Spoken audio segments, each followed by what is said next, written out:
Hey, y'all! This is your girl Prissy Solo, and we are going to discuss the movie Blackbird. Now, Blackbird came out this year, right before the year ended, with a big bang, driving everybody into controversy about the movie. Blackbird this, Blackbird that. That's all you see down your timeline right now. That's how I even heard about it. It was from Facebook. I seen it down my timeline. People kept saying it was a good movie, so I didn't even ask any questions. I just knew I had Netflix, so I hopped on Netflix. I hopped on Netflix and I watched it. I seen it was 2 hours long, but I didn't even bother reading the description of what the movie was going to be about once I seen Sandra Bullock. I've been loving Sandra Bullock since Miss Congeniality, so when I seen her, I just like, oh, watching it. So, anyways, I turned it on and okay, and I turned on the movie, and immediately I'm kind of like losing interest as soon as I watched the movie. Now, before we get into the details of the spoiler, I don't want to spoil it just yet. So just for those that want to watch the movie and plan on watching it, I'm going to tell y'all when to stop watching this video when I'm going to talk about, stuff in detail. I just want to go around the basics first. This movie says it's a drama, a thriller. It struck me more so of like a drama in a horror film. It wasn't like gory horror, so that's why I said it's on the verge, like drama. I mean, not drama, thriller slash horror for me, because I don't watch scary movies. I actually really like thrillers, so that's why. Well, I didn't even know what I was getting into, but that's why I stuck around even when I had a couple like, ooh, like this is what it's gonna be about. Which what it's about is the world coming to an end due to some type of evil spirit that if you look at it, you die. They once we got past the slow part, they kind of jumped into it immediately from there. Now he watched it too. So these people are dying when they see something. We don't know what this something is. Blah blah blah.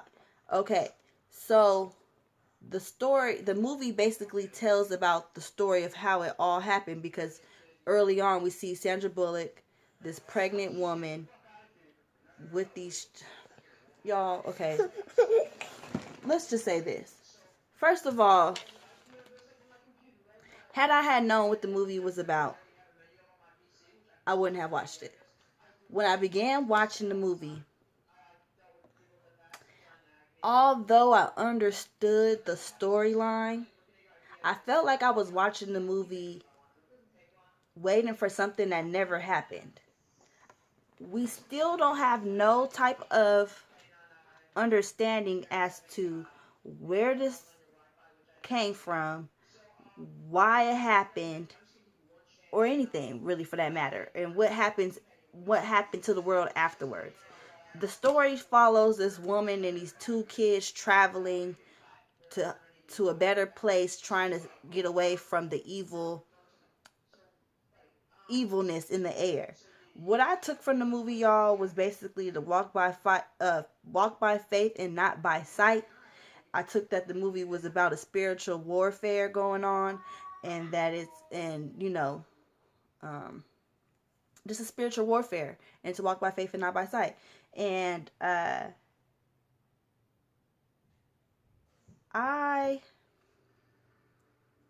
I feel like the movie didn't give us any substance as to, like, that was the story. That was the story, and then it was like it was no resolution and stuff to it. So, anyways, um, was it worth my 2 hours? After I watched it, I'm gonna say this. After I watched it, I felt like no. I felt like, what the hell? Like, that was dumb. But it was intriguing as I was watching it, because I was so in tune with it, because I wanted to know what was going to happen. See, that's the good thing about thrillers. It keeps you on your seat. You want to know, okay, what's going to happen next. So when I got to the end, although the story made sense, everything made sense as far as the story goes, I just did not understand the meaning, and it took a couple of days for it to resonate, for me to come to that conclusion that I just told y'all. I actually also seen this post on Facebook from Samantha. I don't know how to pronounce her last name, so we're going to call her Samantha P. She said the birds in the box represent the Holy Spirit, and they became agitated when the enemy came around. They faced the most difficulty, Sandra and these two children, when they were almost to the destination. And so basically, she was saying, like, you know, God, you got to seek God's voice, and you have to shut out all distractions, and you know, you can't listen to the lies, you know, to shut out distractions, blah blah blah. I only made a couple points that I had agreed with her, and those were that, like, I agreed that the birds in the box represent the Holy Spirit and all that, blah blah blah. A lot of people are upset that this movie is receiving so much talk about, so much recognition, because they felt like The Hate U Give just came out, and it was actually a movie that was about things that are relatable and things that are happening on a day-to-day basis, and trying to spread awareness, and nobody's talking about that. But here comes Bird Box, and everybody's talking about it all down your timeline. And I'm going to agree with that, because the only reason why I had watched the movie was because of what I had heard. I'm like, oh, like, I keep seeing this, like, what's this about? The Hate U Give, although I wanted to see the movie when I watched the preview, it's my type of movie, I haven't seen it. And it was just because, like, out of sight, out of mind, like, I just kind of, like, forgot about it. It wasn't even that, you know, I wasn't interested. I just kind of forgot because it wasn't so in my face. Anyways, let's go. Now, this is the spoiler. I'm about to start going into detail now. So if you haven't seen the movie, you plan on watching the movie, and you don't want to know about certain parts, it's time to go. All right, I'm going to make this fast. I'm only going to talk about certain things that struck out to me and that upset me, because I'm a black person and we get upset when we watch scary movies. Yeah. So look. First things up. When they let that... Okay. In the beginning of the movie, Sandra Bullock is saved by this woman who refuses to listen to her husband tell her to get her ass in this house and to let her be.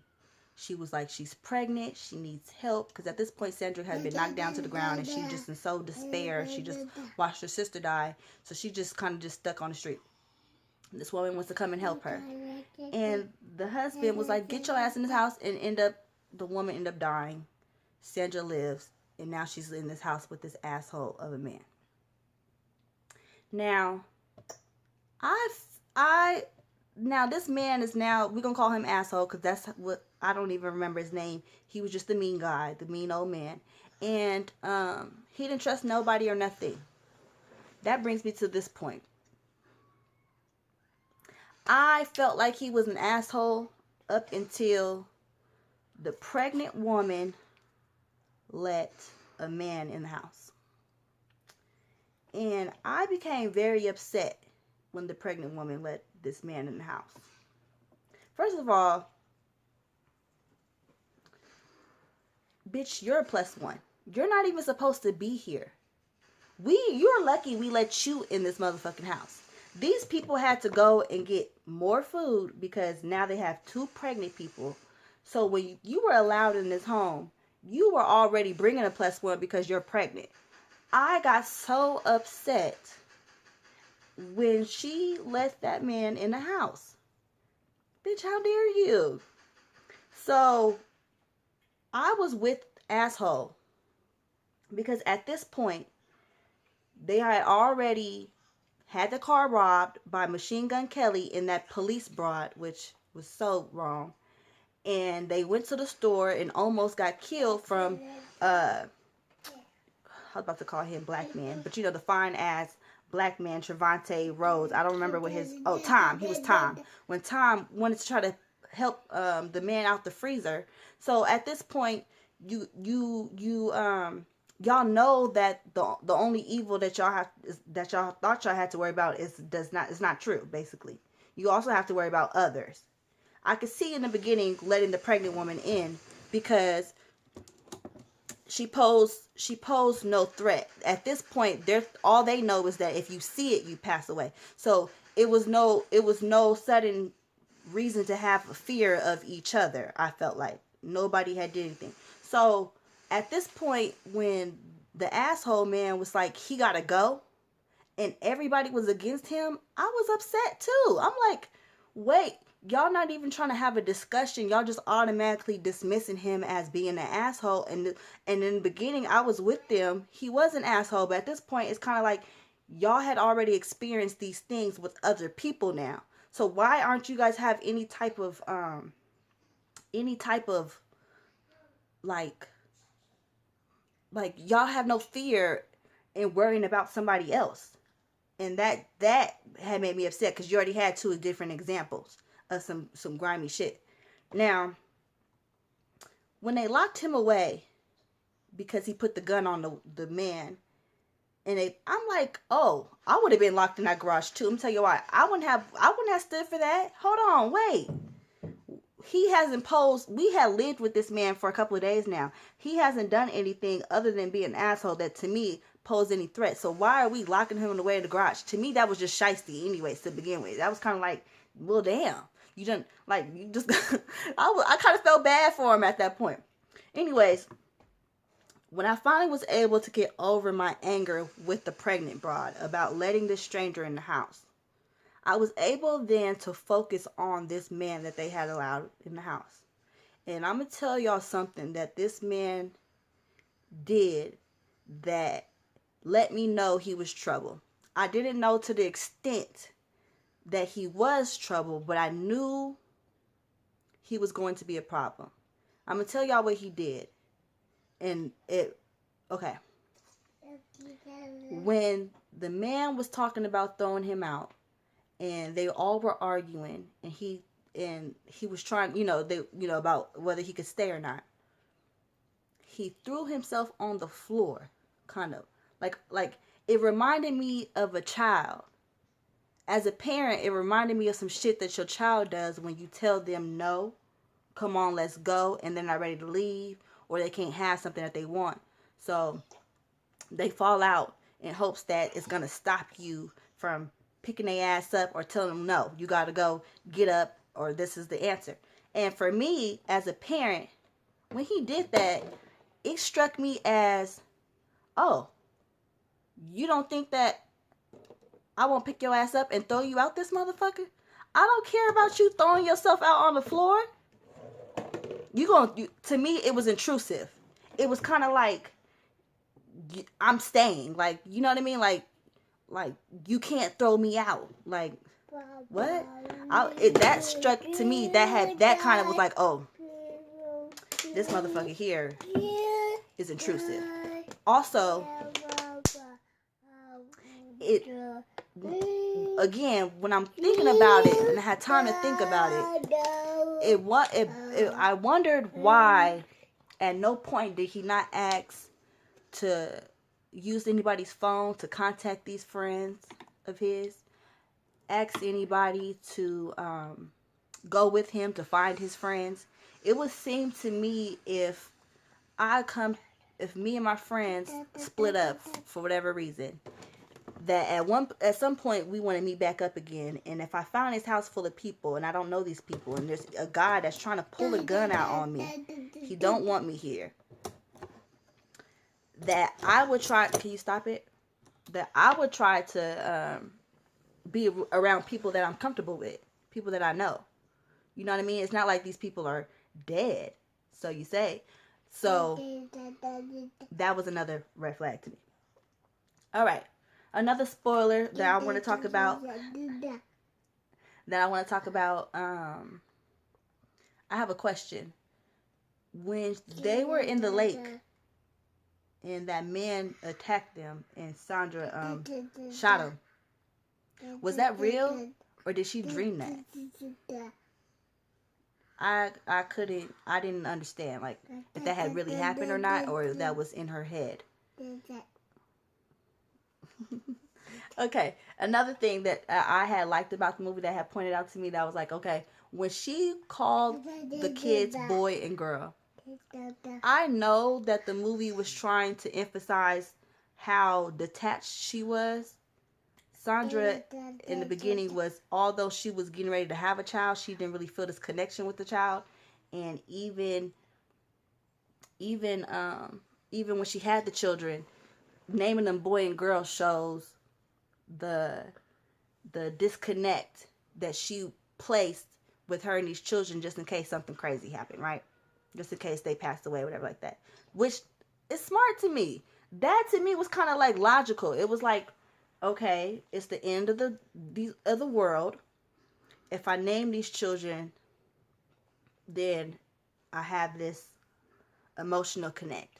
Also, I took it as like if somebody was trying to trick these children into like, hey, you can take off your blindfold, or hey, you got to come with me, so and so. They call them a name, like guessing their name. Hey, Carrie, you got to come with me. It's safe. It's mommy. Take your blindfold off. That was smart because your name is boy and girl. Who the fuck would have guessed that? So that was like, I had liked that. I thought that was good, but I like also that they threw that in there to show the disconnect, because later on in the movie we see that obviously she had not only survived, but she had this connection with these children, and these children then at this point were able to have an identity for themselves. So that was cool. All right, so that's it for my review about Blackbird. That's all I'm about to give. I want you guys to drop down in the comments and tell me, what did you decipher for this movie to mean? How many stars would you give it? On a scale 1 through 10, I'll give it 7 stars. Just because, like I said, it just, when it was done, immediately I was just like, what? Like, it took a couple of days for it to resonate. And I'm going to give it a 7 because I was scared to leave my house for like a day or two. So, they got that. Speaking of scared, Us by Jordan Peele is coming out next year. I'm not reviewing it, y'all. I'm letting y'all know this right now. If you made it to the end of this video, tell a friend not to even look for that review, because I'm not watching it. And not because Jordan Peele is not an amazing writer, but because I don't play like that. No. Y'all lucky y'all got Blackbird out of me, okay? Y'all have a good day, and please thumbs up this video, subscribe, share, and subscribe to this channel. I already said that. Okay, I gotta go.